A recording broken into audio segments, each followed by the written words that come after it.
islámicos trataron de difundir su religión. El Islam es una religión proselitista que trata de ganar adeptos fieles para la causa, naturalmente, de la verdad oficial y absoluta. En la India, estimado público, desde hace siglos, hay una resistencia muy fuerte al proceso de islamización, y ese proceso de resistencia a la islamización es uno de los factores más importantes de la política actual de la India y lo que ha llevado en 1947, junto con la independencia, a la división entre un sector mayoritario que era hinduista y un sector minoritario que era musulmán, o sea, islámico, donde se constituyeron en este último dos estados soberanos actuales, Pakistán y Bangladesh. Lo más importante para comprender el proceso multicultural de la India es echar un brevísimo repaso a lo que ha pasado en la India justamente cuando empieza el proceso de penetración europea y modernización de la India, en el fines del siglo XV, comienzos del XVI. En 1498 llega a la India por primera vez un barco y una expedición de europeos, al mando del héroe nacional de Portugal, Vasco da Gama, quienes ocupan una parte de la costa occidental de la India, la que da al mar Arábigo, y lo mantienen hasta más o menos 1960. Van a ver que esto tiene que ver precisamente con la forma específica como la India, a partir de 1947, inmediatamente después de la independencia, organizó un Estado que no es plurinacional en términos estrictos, pero sí plurilingüístico. La India, estimado público, me adelanto, es hoy un Estado establecido, fabricado desde arriba, desde el gobierno supremo de la India independiente, de acuerdo a límites estrictamente lingüísticos. O sea, los límites son 28 estados que tiene la India, más 8 territorios federales. Los 28 estados no tienen nada que ver con la historia, no tienen que ver con etnias, sino solamente con la lengua hablada. Ustedes pueden argumentar que cada etnia habla un idioma diferente, pero no es así. Precisamente la India nos muestra el caso de etnias que hablan, la misma etnia, hablan diferentes idiomas. Y por eso es que el gobierno independiente creó 28 estados, terminando con la separación administrativa que se había formado a lo largo de siglos. No solo las grandes porciones del territorio hindú que pertenecían a la Gran Bretaña es la que fundó las 3 ciudades más grandes de la India de hoy, Bombay, que ahora se llama Mumbai, Madrás y Calcuta, que ahora se llama Calcata, son fundaciones británicas, sino que también los británicos diseñaron una arquitectura administrativa que duró mucho tiempo.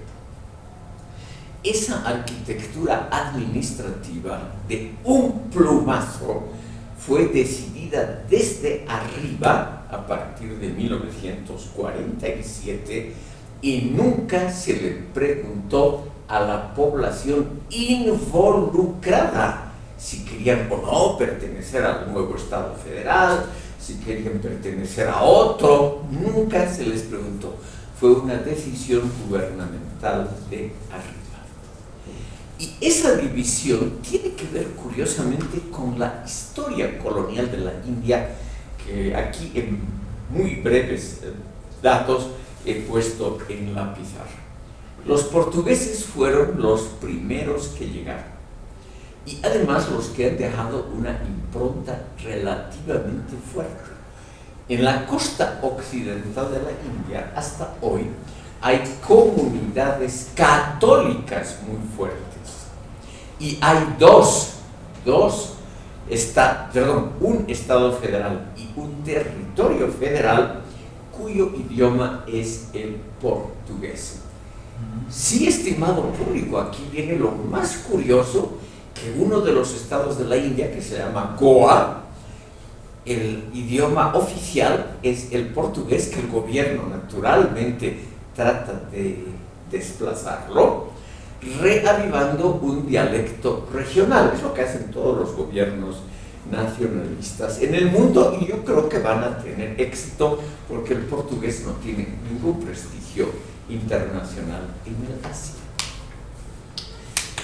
No solamente está este estado federal que se llama Goa, una de las grandes metas del turismo, sobre todo del turismo hippie, del turismo juvenil, porque ahí mismo en Goa están los templos de estos nuevos gurúes, de estos tipos que inspiran a la juventud, etcétera, etcétera. Ya se imaginan ustedes que la India desde hace siglos produce santones, gurúes, produce simplemente estos maestros del arte de vivir que pueden ser financieramente muy exitosos. Y han escogido Goa porque Goa tiene una planificación de la ciudad municipal cercana al europeo, es mucho más pacífica, es mucho más pacífico este estado de Goa que los aledaños donde siempre hay problemas. Después de los portugueses vinieron los holandeses. Los holandeses no han dejado un rastro importante en la India, sobre todo el sur de la India y la isla de Ceilán, que hoy es la República Independiente de Sri Lanka. Eso estuvo varios siglos en poder de los holandeses. Luego vinieron los franceses, y este pueblo, los franceses, estuvieron a punto de conquistar la India en el siglo XVIII.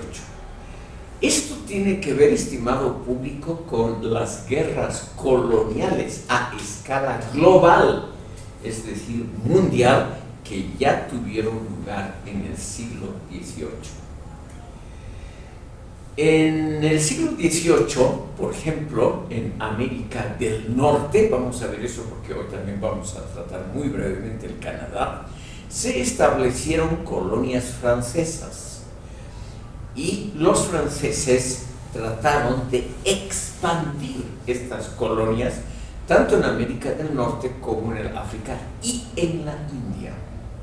Y fueron derrotados militarmente por los británicos, y los británicos ocuparon la mayor parte del territorio francés, pero ha quedado un territorio nacional que todavía tiene hoy el francés como lengua oficial, que está siendo desplazada obviamente por dialectos locales.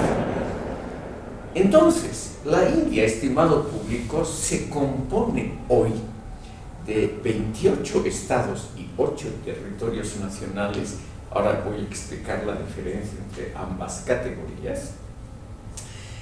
La India ha sido dividida en un gabinete universitario, es una gran cosa, los universitarios han tenido ahí algo que decir, tal comarca, tal ciudad, esta aldea pertenece a la lengua X o a la Z, o a la lengua Z es demasiado pequeña, no hay que tomarla en cuenta, etcétera, etcétera. Imagínense ustedes, aquí hay 36 nacionalidades reconocidas por la Constitución, en la India solo 28. Quiere decir, estimado público, que probablemente hay una cantidad mucho más grande de etnias y lenguas que están en peligro de desaparecer, absorbidas por las unidades mayores. Tenemos entonces aquí un país, estimado público, que casi siempre en su larga historia ya milenaria estuvo dividida en varios estados, división que tenía que ver parcialmente, subrayo, parcialmente con la religión. A fines del siglo XVI, aquí está anotado en la pizarra, hubo una invasión de persas y afganos. En esa época no se diferenciaban claramente. El afgano es una especie de dialecto persa. Ellos construyeron un gran estado que dominó el norte de la India, el Imperio Mogul. Y ese Imperio Mogul es el que ha sido realmente el bastión de la resistencia contra franceses, portugueses y sobre todo contra británicos. Es por ello que los británicos, en la última gran movida de tropas y luchas militares, entre 1850 y 1860, terminaron con este imperio. Y desde entonces hasta 1947, el soberano de Gran Bretaña se llamaba oficialmente emperador de la India. Desde la reina Victoria hasta Jorge VI, los soberanos británicos en su titulación decía rey del Reino Unido, etcétera, etcétera, coma emperador de la India, y seguían los otros títulos. Los británicos son los que han inventado el nombre India, tomado de los portugueses, porque la región del río Indus en Pakistán es la más cerca relativamente al mundo occidental, y es el nombre también que los griegos usaron para denominar toda esta región. Los británicos establecieron un sistema muy interesante. En parte eran colonias directas de la corona, la mayor parte del territorio, pero también dejaron muchos estados nominalmente soberanos dentro del territorio de lo que hoy es la India. Estados relativamente grandes, tal vez han escuchado ustedes hablar de uno extraordinariamente conflictivo, que es Cachemira, en la frontera entre la India y Pakistán. Estos estados hindúes propios estaban naturalmente obligados a ceder dos atribuciones al gobierno virreinal británico. El representante del monarca en la India se llamaba el virrey, las relaciones exteriores y la defensa. De todas maneras, lo que hubo en la India hasta 1947 es evidentemente un intento nacionalista de crear y también de incrementar una tendencia cultural en contra del imperialismo británico. Y esa tendencia estaba basada, por ejemplo, en el plano lingüístico, en el renacimiento del idioma hindi, que es el idioma que todavía hoy es mayoritario en la cuenca del río Ganges, en el extremo norte de la India, y con bastante éxito. Oficialmente hay 28 idiomas en la India, pero la propia Constitución dice preferentemente se usarán hindi, que es el sánscrito moderno, y el inglés. Ahora, lo que ha pasado en la India es algo muy curioso, estimado público. Los periódicos, toda la actividad académica e intelectual, los libros que se publican, las teorías del postcolonialismo aquí en Bolivia, difundidas por Silvia Rivera Cusicanqui con mucho éxito, etcétera, etcétera. Esos libros contra el imperialismo británico de autores entre tanto muy famosos, todos están escritos y concebidos en inglés. el parlamento hindú, como no se ha podido poner de acuerdo cuál va a ser el idioma que se hable en el parlamento en la capital, en Delhi, sesiona en inglés. Tenemos entonces una típica situación ambigua, o sea, un país con una gran cultura, con un gran pasado, que trata también de reflotar esa herencia cultural, pero que no tiene más remedio que servirse de algunos elementos culturales que ha dejado el colonialismo británico, porque es el único instrumento para entenderse entre sí.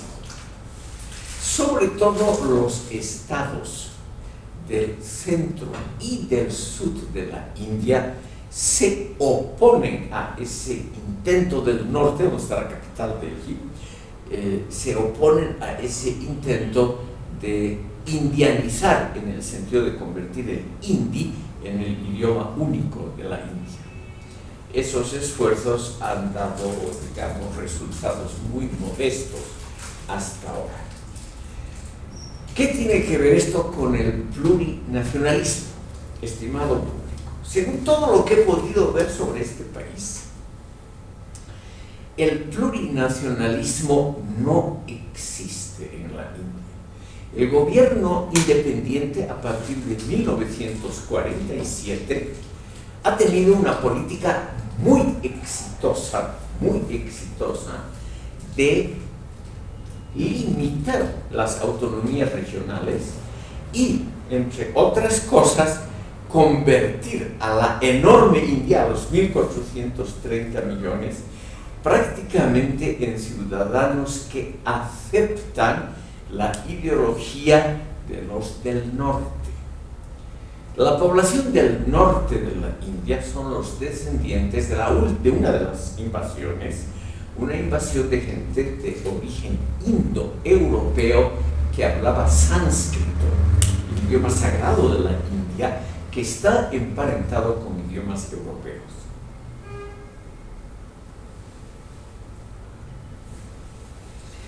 Ese intento, estimado público, es por un lado exitoso, es decir, se están difuminando los límites lingüísticos y obviamente el hindi está avanzando también, pero al mismo tiempo ha producido movimientos en contra relativamente fuertes. Quisiera mencionarles dos de esas tendencias que podríamos llamar centrífugas en la India y que tienen que ver precisamente como contraposición, como respuesta al intento cultural de unificación de todos los gobiernos hindúes. La capital es Delhi, que está en el centro del mundo hindi. Es un distrito federal con un gobierno propio, muy cerca del río Ganges, que es la zona más poblada y más próspera de la India. Hasta hoy hay, por ejemplo, un estado federal de la India que se llama Uttar Pradesh, que se está acercando a los 300 millones de habitantes. Imagínense ustedes en América Latina un estado que en superficie no es muy grande, un estado federal que tenga 300 millones, es pues un peso concentrado de los que creen que el hindi, el sánscrito, el hinduismo como religión es lo que debe permear toda la sociedad hindú. Y esa es la política del partido que hoy está en el gobierno. El primer ministro, el señor Modi, se escribe muy fácilmente M-O-D-I, el señor Modi es el jefe de un partido nacionalista hindú fuertemente anti-islámico, pero curiosamente al mismo tiempo pro-capitalista. Es un régimen absolutamente en este sentido partidario del capitalismo total, y hay que decir, ustedes pueden tener obviamente otra opinión, que la India se ha desarrollado igual que la China cuando se introdujo en la economía un sistema claramente capitalista y liberal a partir de 1990.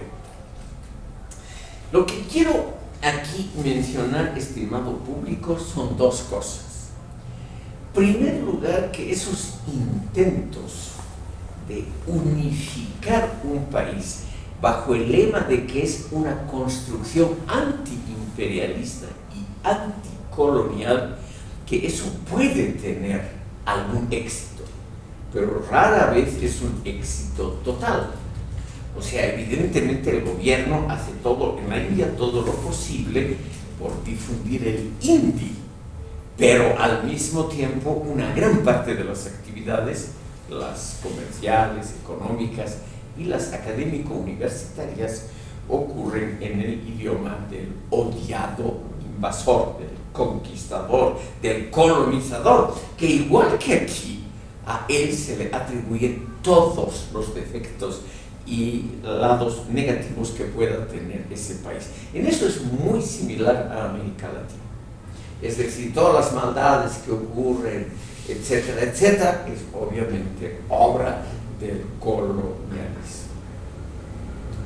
Yo sugiero a ustedes, por curiosidad, ver algunos muy breves escritos de Karl Marx sobre la India. En el prefacio La crítica de la economía política de 1859 y una línea también en el prefacio del Capital de 1867, Marx dice que el colonialismo británico ha sido y es una influencia benéfica para la India. O sea que hay que saludar positivamente esa influencia por dos cosas. En primer lugar, ha unificado la India, ha creado un mercado único, ha ayudado a un país enormemente que ha surgido después de la independencia, y segundo, ha modernizado algunas costumbres que según Marx, no es mi opinión, que según Marx eran costumbres retardatarias del progreso. Por ejemplo, la discriminación excesiva de las mujeres.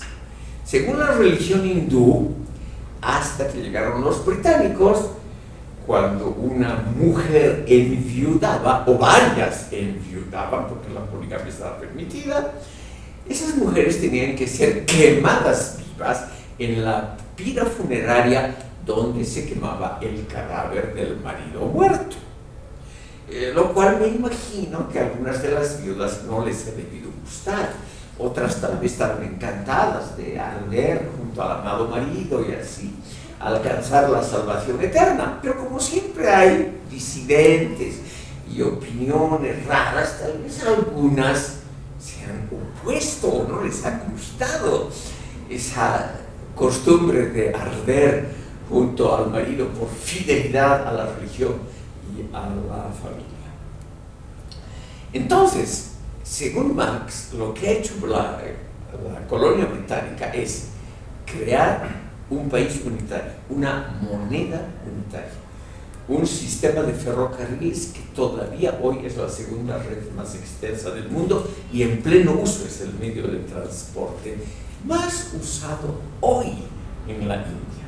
Perdón, hoy en todo el Asia es la magnífica red ferrocarrilera que han dejado los británicos, además de códigos, costumbres políticas. La India es una república democrática, federal y parlamentaria. El sistema de gobierno está calcado del parlamentarismo británico. O sea, por ejemplo, ahora el señor Modi es primer ministro de la India porque su partido tiene la mayoría de los curules en el parlamento hindú. En la India hay un presidente de la república que tiene como un monarca funciones solo ceremoniales y un primer ministro que es el que hace la política del día. La India, estimado público, nominalmente es un estado laico. Y no solamente nominalmente, sino que realmente la educación, etcétera, trata todavía, pese a la política nacionalista de Modi, trata de limar asperezas entre las comunidades religiosas. Durante siglos, con esto termino, estimado público, Durante siglos la religión, esa gran invención cultural, ha sido la línea divisoria de las comunidades en el subcontinente índico. No solamente hay hinduistas sobre la religión brahmánica, sino también hay musulmanes. En la India hay 150 millones de musulmanes, o sea, el 10% de la población son musulmanes y por lo tanto es una cantidad gigantesca de creyentes del Corán. Y luego hay, sobre todo en el noreste de la India, son unos 6 estados federales que son de religión budista. O sea, es un país obviamente donde se mezclan. Hay un estado que es de religión sikh, que es en la frontera con Pakistán. Es realmente un país, podríamos decir, multirreligioso, multilingüe, pero la política del gobierno central no es de respetar esas diferencias culturales, sino de unificar la India y convertir a la India en una gran potencia mundial. Y ustedes, estimados oyentes, seguramente van a comprender por qué esta idea es tan popular en la India. A la gente no le gusta pertenecer a un país pequeño, a la gente le gusta, aunque sean anónimos, aunque sean unas masas enormes, les gusta pertenecer a una gran potencia. Y para los hindúes el desarrollo de las últimas décadas ha sido realmente motivo de un gran orgullo. No se imaginan ustedes el éxito que tienen. Voy a nombrar solamente 2 industrias. La industria electrónica. La India se ha distinguido, por ejemplo, muchas veces, si ustedes hacen una llamada a alguien en Estados Unidos, les contesta un operador u operadora. Probablemente es una persona que trabaja en la India y que está conectada entre Bolivia y Estados Unidos vía la India. Y el otro campo muy exitoso es el del cine, de la diversión. En Bombay, en el actual Mumbai, existe una industria cinematográfica cuya producción bruta, no de calidad, pero de producción bruta, es mucho mayor que Hollywood. Es decir, la India produce, aquí nunca he visto que se pasen películas hindúes, pero en el Asia y en el África son extremadamente populares. Es decir, la India culturalmente tiene ahí, digamos, un peso mucho mayor que la China, lo cual ya es mucho decir, mucho decir. Finalmente, estimado público, la India no es un país sin problemas. Es un país donde los musulmanes, esos 150 millones, están enfrentados a la mayoría hinduista. Es un país con una evolución demográfica, yo diría, muy complicada, es decir, la población crece mucho más que las posibilidades de la industria, la agricultura, etc., y la administración pública de dar empleo a esos millones, literalmente millones de personas jóvenes que cada año quieren ingresar a la economía, quieren tener un empleo, quieren ganar dinero, etc. Son millones cada año y todo esto es extremadamente difícil. Un dato más y le doy la palabra a usted. El ingreso per cápita en la India es de $7,150 per cápita y por año. O sea, un ingreso, estimado público, que no es muy alto, pero que ha subido sustancialmente en los últimos 30 años. No hay duda que ha habido ahí un avance muy notable, igual que en la China, a escala menor, a escala mucho menor, ha habido algo similar.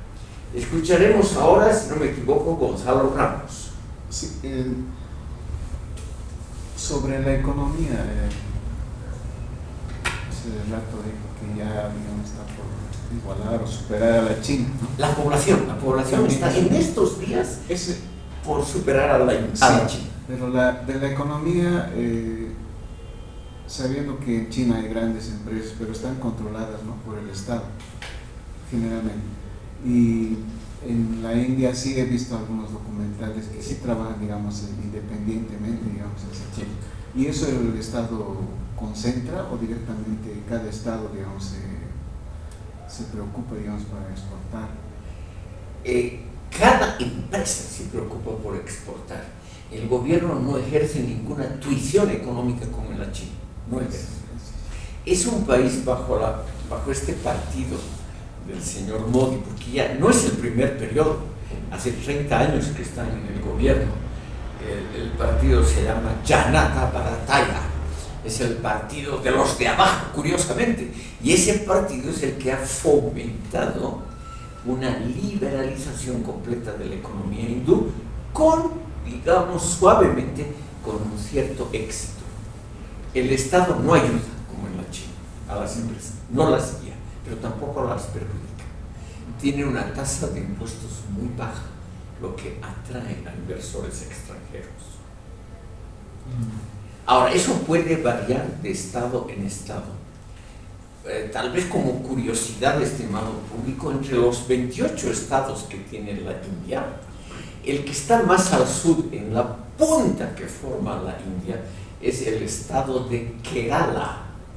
Y ese estado, desde el 47, está dominado por el Partido Comunista. Y ese estado es muy curioso.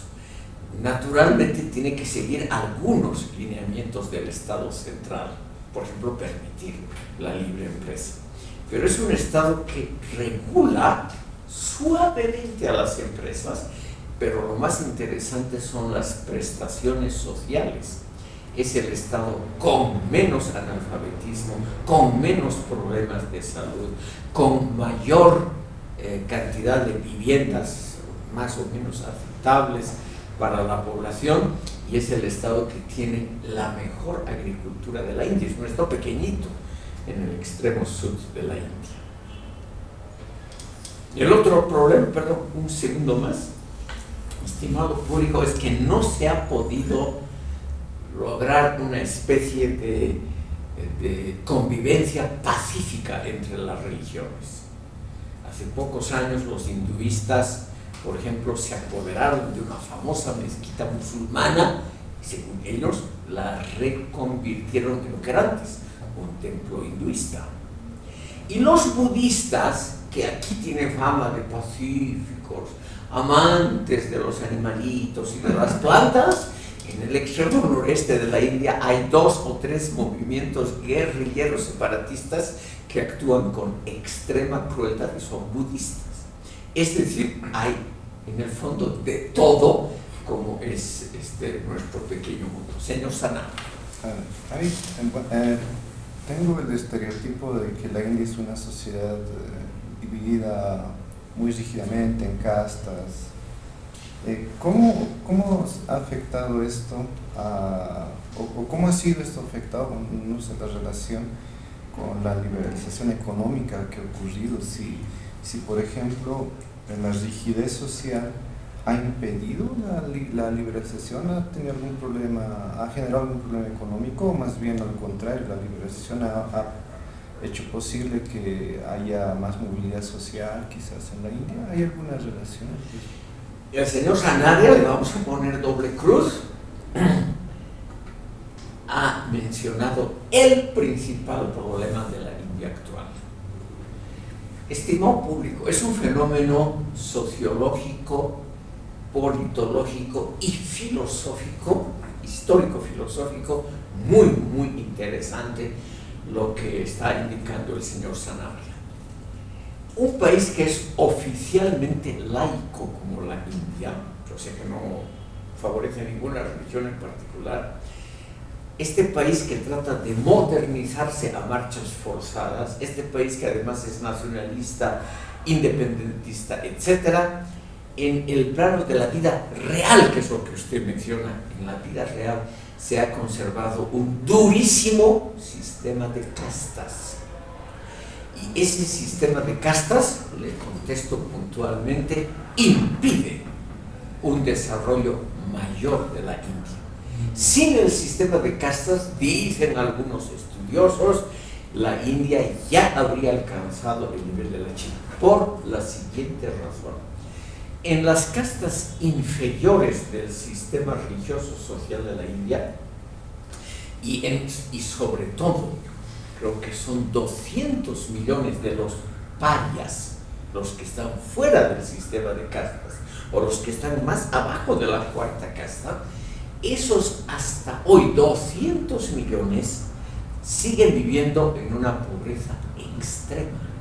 Y por lo tanto, la economía, la cultura, la industria electrónica, todo eso no puede favorecerse con los probables talentos que hay en esos 200 millones.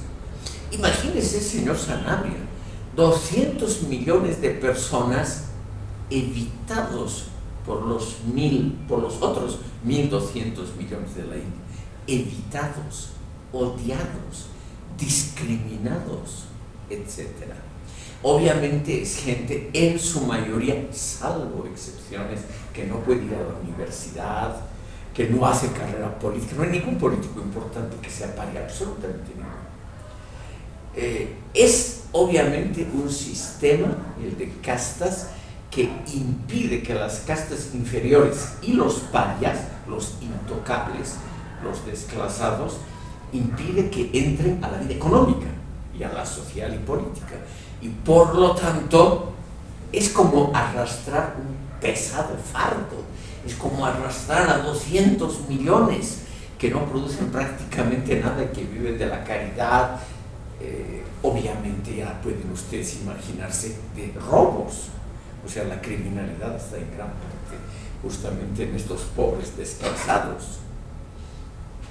Y estos desclasados, al mismo tiempo, en su mayoría, siempre hay obviamente excepciones, son creyentes de la religión hinduista, no son musulmanes o budistas, son creyentes, y ellos creen que han cometido algún gravísimo pecado en vidas anteriores y que ahora están pagando el justo precio de haber sido malas personas en existencias previas.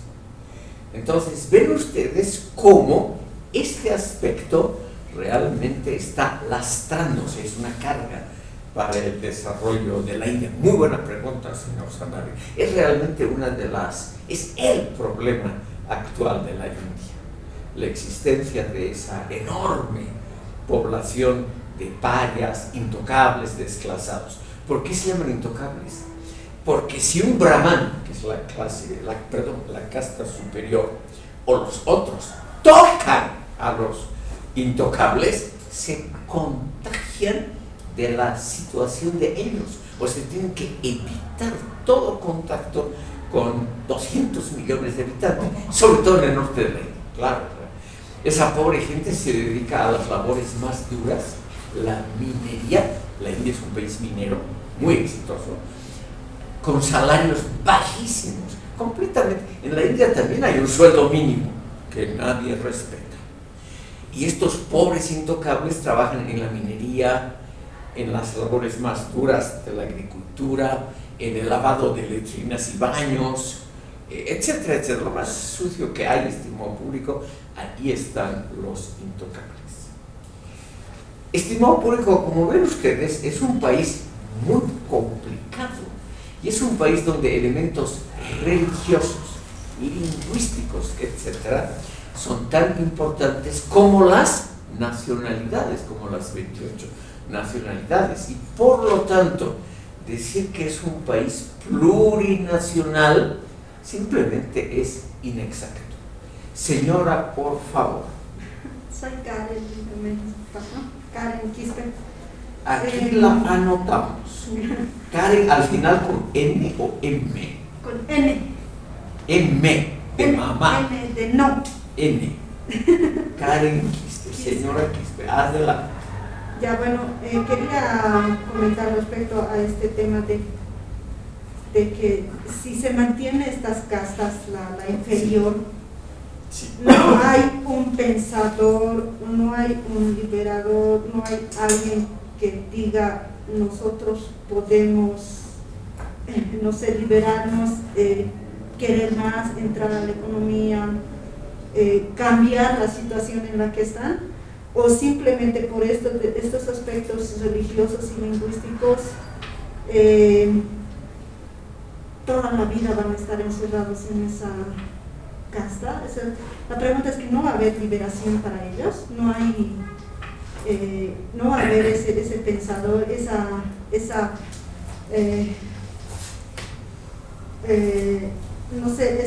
reforma para ellos, querer más o querer cambiar su situación, porque imagínense vivir en esa situación y que mi generación, mi otra generación y los hijos de mis hijos y todos continúen en eso, ¿no? Muchas gracias por su pregunta, señora Karen. Paso a esbozar una respuesta. Mis respuestas son inexactas porque no soy un especialista en la India. Cuando yo era joven, o sea, hace un siglo, yo he vivido 2 veces en la India trabajando para una fundación alemana. Así que un poquito, muy vagamente conozco ese país muy, muy complicado. Yo le diré lo siguiente: obviamente existen, y la mayoría de los líderes, digamos, más revoltosos de la India pertenecen a estos intocables, a los parias. Pero el problema es que la gran masa de esa población es la que tiene el menor nivel educativo, o dicho en palabras más claras, tal vez el menor nivel intelectual, y esa prédica revolucionaria no ha logrado transformarse en un movimiento político. La religión hinduista, aunque parezca curioso, es una religión de fuerte arraigo en la India, lo mismo en Nepal, y vamos a ver ahora mismo un poquito en Indonesia. Y esta religión les ha hecho creer, perdón, estoy ya interpretando mal, esta religión prescribe que los seres vivientes viven varias vidas después de morir. Y en la vida actual uno es premiado o castigado por lo que ha hecho en vidas anteriores.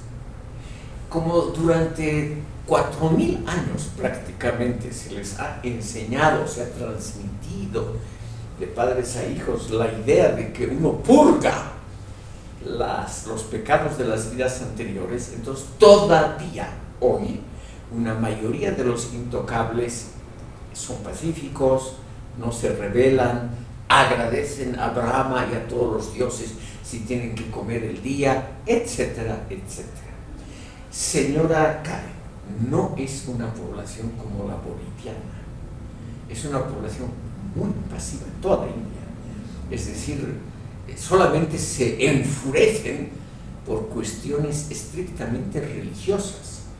Cuando en 1947 hubo la separación entre la India y Pakistán, en los tumultos que se generaron, han muerto la friolera de 1,5 millones de personas por cuestiones religiosas, pero por cuestiones políticas, lingüísticas, culturales, es un país muy, muy pacífico. Mi experiencia personal, bueno, yo estuve en la India en 1980, o sea, hace un siglo, es que es un país extremadamente seguro. Es muy difícil que la gente robe, mate, esas cosas. Prácticamente no hay eso. Es un país de una criminalidad relativamente baja. La gente se mata, pero por cuestiones religiosas, pero no roban, etcétera, por sobrevivir o algo así. Esa pasividad está reflejada, estimado público, en la manera como se independizó la India. La India, bajo la influencia del gran Mahatma Gandhi, que es el héroe nacional de la India hasta hoy, hizo lo que se llama una rebelión pacífica al gobierno británico, y además con éxito. Eso no se puede negar. La rebelión de Gandhi empezó en 1920, no pagaban impuestos, etc., pero nunca se alzaron en armas, nunca mataron a un soldado británico. Es decir, es una población, a ver, lo diremos positivamente, que aprecia el comportamiento pacífico. Tal vez por estar muy apretados unos a otros. Ustedes no se imaginan lo que es una calle, sobre todo en el norte de la India. Es algo terrible, hay que abrirse paso a codazos, estimado público, por la enorme cantidad de gente en las calles. 1.430 millones en un territorio relativamente pequeño. Entonces, señor Ramos. No. Perdón. A ver, usted, señor Sotomayor. Sí, gracias, profesor. Esta separación de castas está fundada en motivos religiosos, Sí. Y únicamente se ha conservado como costumbre o también ha sido adoptada en el ordenamiento jurídico y establece ya previsiones en ese sentido y sanciones a este sistema de castas. Gracias por la pregunta, muy interesante. El ordenamiento jurídico de la India es completamente occidental, completamente liberal democrático y no reconoce ninguna diferencia por casta, religión, color de la piel, etcétera, etcétera. Pero ahí viene, señor Sotomayor, tal vez usted puede ayudarnos a comprender esta curiosa dualidad. El Estado es laico a religioso. Ha habido 2 presidentes de la India de religión musulmana. Ha habido 2. Ningún primer ministro, pero ha habido 2 presidentes de religión musulmana, entre otras cosas para mostrar la gigantesca tolerancia que tiene el país, la primera democracia del mundo, la primera en el sentido de población, ¿no? La democracia más grande del mundo, como ellos orgullosamente dicen. Nunca ha habido un golpe de Estado, todos los cambios de gobierno han sido mediante elecciones y por votación parlamentaria. En fin, están muy orgullosos de ellos los hindúes y están muy orgullosos de que sus códigos son códigos muy progresistas que no reconocen a las castas. Pero aquí viene lo típico que estudia la sociología. Estimado público, una cosa es el ordenamiento jurídico, una cosa es la propaganda del gobierno o de los intelectuales y otra la realidad cotidiana. La religión es algo todavía muy fuerte. Aquí vivimos, después de todo, en un país relativamente occidentalizado, en el sentido de que nos hemos separado de esos valores ancestrales como la religión, etc. En cambio, la India es realmente un curiosísimo país donde la religión se ha mantenido muy fuerte pese a la labor de los británicos y pese a la labor de los gobiernos a partir de la independencia. Muy diferente de Pakistán. Creo que aquí el señor Sanabria, luego el señor García. Hay una élite cultural, más o menos hay una casta, bueno, no sé si casta o etnia que domina en la India, y esto porque parece que después de la independencia, como son pueblos más o menos diferentes entre sí, lo lógico hubiera sido, bueno, lo lógico para mí hubiera sido que estaría una guerra entre todos ellos por tener independencia, pero parece que no. Quizás ha habido una casta que ha logrado ejercer dominio sobre las demás hasta el momento. ¿Es así? Sí, señor Sanar, es tal como usted dice. Por lo que sé de la India, estimado público, es una sociedad donde se aprecia mucho más que aquí a la gente del saber. O sea, ser intelectual tiene un valor más alto que en el mundo occidental, que es un mundo muy comercializado, muy materialista. En la India todavía hay un aprecio, por ejemplo, por los gurúes, los santones, toda esa gente que va predicando otras formas de vida. No solo son occidentales, viajeros occidentales los que, digamos, aumentan esos movimientos de gurúes, sino en la propia India, todo aquel que pertenece a los pensantes, esos tienen todavía un gran prestigio social y yo diría histórico de vieja data. La casta superior en el sistema de castas son los brahmanes, o sea, los sacerdotes, los que piensan, los que leen, los que pueden explicar. No son ni los guerreros ni los comerciantes, que son las castas del medio, ni tampoco los campesinos, la casta de más abajo, sino son los brahmanes, independientemente de si tienen o no dinero, independientemente de eso. Realmente todavía hay un cierto aprecio por esa casta. Primero el señor García y luego el señor Sotomayor. Sí, tengo una duda sobre Por favor. la evolución política reciente de la India. Según tengo entendido, había un partido que había dominado la India después de la independencia, creo que era el Partido del Congreso, si no recuerdo, sí. Que de alguna forma había heredado cierta, la gente que había estado ahí había heredado ciertas relaciones políticas de la época de Gandhi, ¿no? Y que era un partido de Estado liberal. Según tengo entendido, no sé si en los años 80, 90, ese partido entró en una cierta crisis y se plantó o un giro hacia la derecha de la política de India. No sé qué sea el gobierno que está actualmente, pero según tengo entendido tiene tendencias, no sé si conservadoras o populistas, pues en todo caso de derecha. Entonces quería saber si, hasta qué punto es así, si realmente la derecha gobierna la India actualmente, y si estos factores religiosos, o no sé si hay algún factor nacionalista por los conflictos que tienen, han influido en ese giro. Gracias por la pregunta. Señor García, en 1947, cuando se proclamó la independencia de la India, los que tomaron el poder fueron los que dirigieron la oposición al gobierno británico.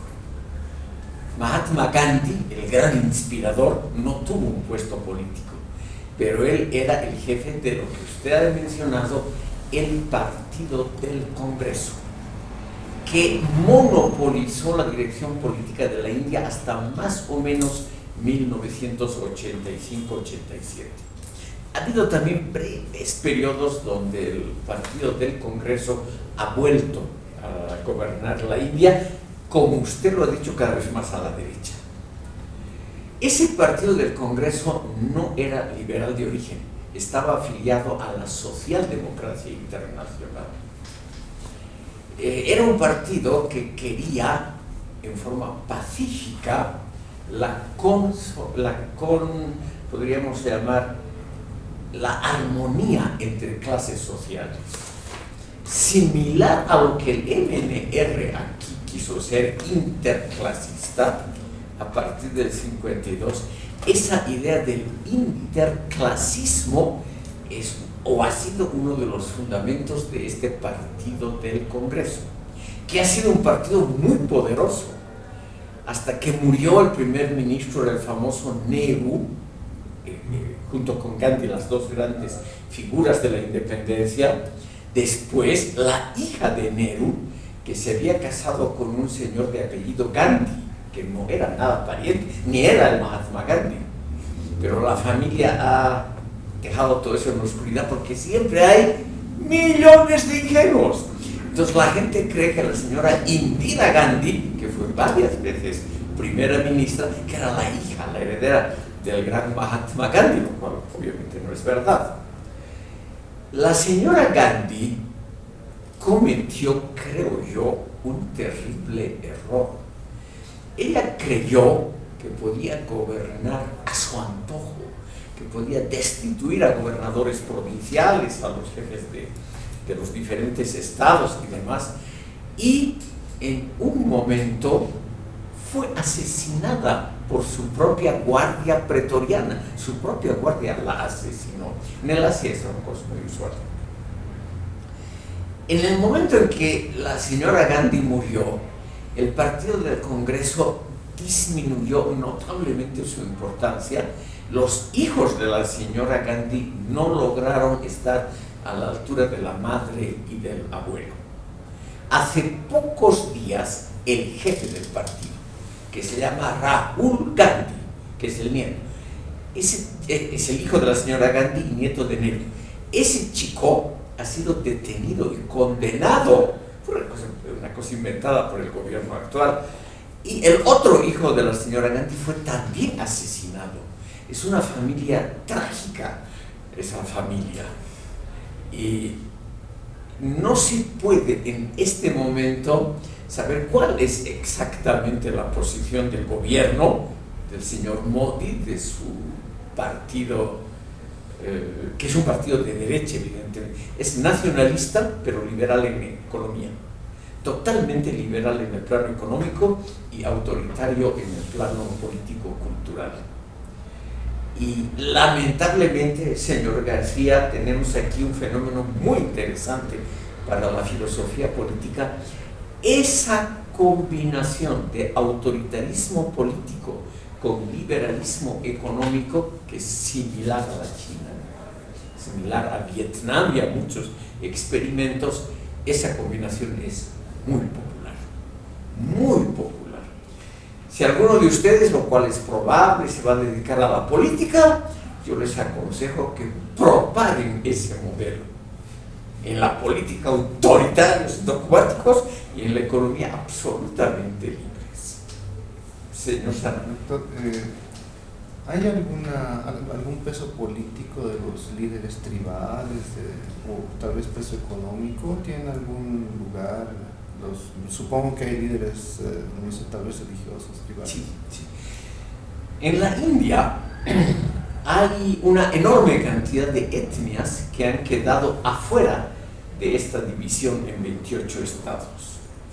Y algunas de esas etnias, desde el año 47, desde que hay el sistema actual, están en guerra armada contra el gobierno. Por ejemplo, de la izquierda europea muy populares, los naxalitas, que son los maoístas fieles al antiguo programa de Mao Zedong, que era un programa radical, de absoluto radicalismo de izquierda. Esos naxalitas dominan un pequeño territorio en la costa oriental de la India, cerca de la desembocadura del Ganges. Ahí realmente no han podido ser nunca reducidos del todo. Y han construido, igual que los de Chiapas en México, sin hacer mucho alarde, han construido, se puede decir, una zona reservada, un mini estado con leyes propias, etcétera, muy populares dentro de su población, muy populares, y muestran que esos jefes tribales pueden tener una cierta fuerza. En la India, si ustedes ven un mapa, es un país muy curioso porque tiene una especie de apéndice en el este, en el oriente de la India, que está conectado con el resto del país por una franja de pocos kilómetros. Es una geografía, lamentablemente no tengo aquí un mapa de la India para mostrarles. Es un país muy, muy curioso en su geografía, y ese apéndice, que comprende unos 7 estados, ese apéndice son prácticamente poblaciones tribales que no son ni hinduistas ni musulmanes, son budistas. Y ahí esos jefes tribales realmente son los dueños de la situación. Son como señores feudales de viejas épocas. Hay eso. Creo que el señor Sotomayor quería decir algo, o sí, nada más. Sí. Por favor, siga usted. Con esto. Dos cuestiones. En el ámbito internacional, la India, creo que en los años 80, ha liderado un movimiento internacional de los países no alineados. Exactamente. Y entonces, quisiera saber su comentario sobre si parecería que esta figura de no alinearme a ninguno de los bloques se ha mantenido y puesto que su trascendencia en el escenario internacional, por ejemplo en la guerra ruso-ucraniana, es por lo menos para nosotros imperceptible. No sé si estoy equivocado ahí. Y la segunda pregunta es una curiosidad, ya que ha vivido usted allá. Tengo muy malos recuerdos. No, por favor, si nos puede contar alguno, pero a mí me da curiosidad si es políticamente correcto preguntarle a una persona allá, o si tuviéramos algún amigo, a qué casta corresponde y cómo podemos ¿cómo podemos distinguir aquello, ¿no? Si es distinguible a la vista, por la ropa, o cómo se puede hacer eso, ¿no? Empezaré por la segunda. Para un extranjero es imposible reconocer a qué casta es. Tampoco no se puede saber exactamente si son intocables. No se puede saber. No se puede. No, imposible. ¿Y ellos cómo saben? Huelen. Huelen. Sí, dicen, no sé, pero ellos sí se distinguen muy rápidamente. Wow. Usted debió oír de un caso donde yo también estuve trabajando para esa fundación alemana. En 1994 hubo en Ruanda un genocidio terrible. 1 millón de tutsis fue liquidado por la mayoría por la mayoría hutu de ese país. Los tutsis se vengaron y al año siguiente tomaron el poder y están ahí hasta hoy. De verlos, a hutus y tutsis no se diferencian en absolutamente nada, nada de nada. Yo me he fijado obviamente también en las chicas. No hay cómo diferenciar a qué etnia pertenece. Lo mismo en la India, como hay muchas chicas guapitas, yo me he dedicado también a ver si acierto. Imposible saber por la apariencia externa. Puede ser un poquito la ropa. O sea, cuando es casta más alta, como los brahmanes, se visten simplemente mejor. Puede ser un distintivo. Otro distintivo es el barrio donde viven, la ocupación que tienen y su ingreso económico. En general, los brahmanes, que es la casta más alta, son los que hasta hoy dirigen la India, la economía, la política, la economía y la cultura. Por ejemplo, ustedes tal vez han oído hablar de Guha, el famoso creador de la teoría de la descolonialidad o de los estudios subalternos, o Dipesh Chakrabarti, el gran historiador. Ellos son brahmanes, los de la casta más alta. Ahora, ¿cómo se diferencian?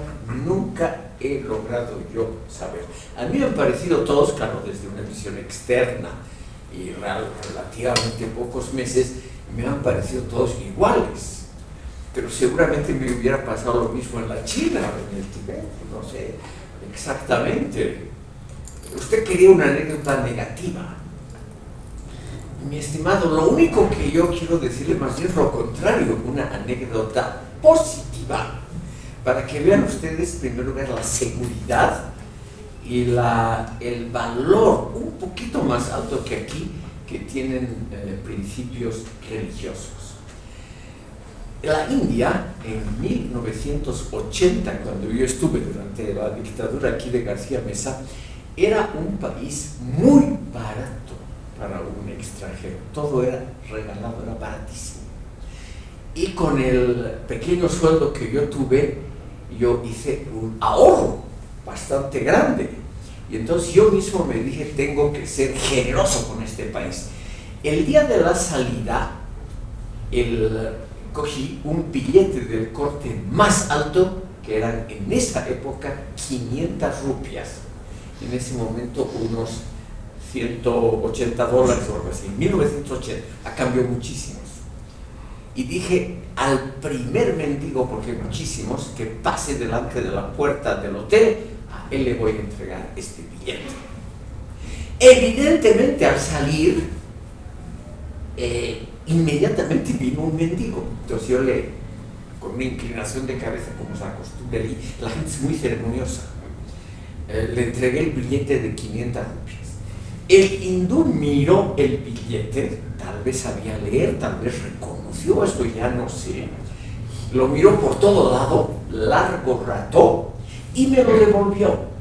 Y me dijo, señalándose, porque claro, no nos podíamos entender, señalándose a sí mismo, me dijo que quería algo pequeño, no algo grande, algo pequeño, una rupia. Y me devolvió las 500. Un mendigo, seguramente paupérrimo, seguramente que no había comido días antes, cosas así. Después no se me ocurre ninguna anécdota positiva. Hay demasiada gente, el calor terrible, muchas enfermedades, hay que vacunarse contra 5 o 6 cosas a la vez, las distancias gigantescas, todo muy difícil, muy difícil. Señor Sanabria. Siendo un país, me parece, muy religioso, la situación de la mujer ha cambiado en los últimos años. ¿Será igual? Mire, es algo mejor que la situación de la mujer en el mundo musulmán, es como toda seguridad. Ha habido esa primera ministra, Indira Gandhi, que era una señora muy enérgica, y 2 o 3 personas, por ejemplo, la actual ministra de Defensa. Hay algunas personalidades importantes femeninas en el mundo político hindú, lo cual en el mundo islámico es mucho más raro. Pero en general yo diría que las mujeres no gozan del estatus social, cultural aquí en América Latina. O sea, está permitida la poligamia porque es un uso y costumbre tradicional de la India, no solamente del mundo musulmán, sino también de la India. Hay un número muy bajo de mujeres que se dedican a la política, a las actividades intelectuales. En la universidad misma se notan mujeres, pero muy pocas, muy pocas. Es todavía un mundo dominado por los varones.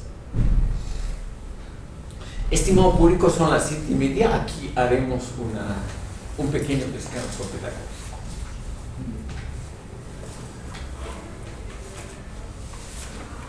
Por el dolor, entonces.